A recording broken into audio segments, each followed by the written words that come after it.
jsou ještě vidět, do jaké výšky ty naplaveniny byly vysoko postavená. Ze střechy reaktoru bioplynové stanice v Bohušově popisuje Robert Šafarčík spoušť, kterou tady loni způsobila velká voda.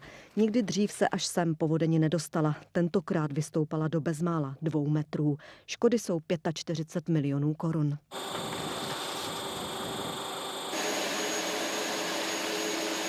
Nový motor, který měl od ledna zvýšit výrobní kapacitu, se už zprovoznit podařilo. Díky němu funguje stanice alespoň na 20%.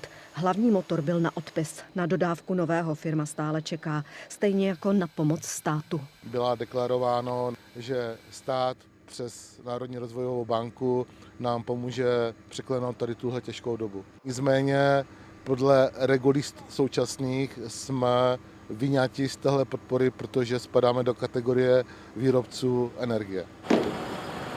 Na bezúročný úvěr z programu Povodňový restart nedosáhl ani Patrik Barnett, který už 25 let pěstuje stromky v lesní školce v Branticích. Před rokem za to dokonce přebíral ocenění. Jsem ve stejné kategorii jako například výroba tabákových výrobků, velkoobchod s tabákovými výrobky, herny, kasína.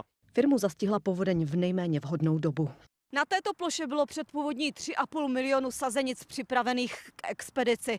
90% z nich vzala voda.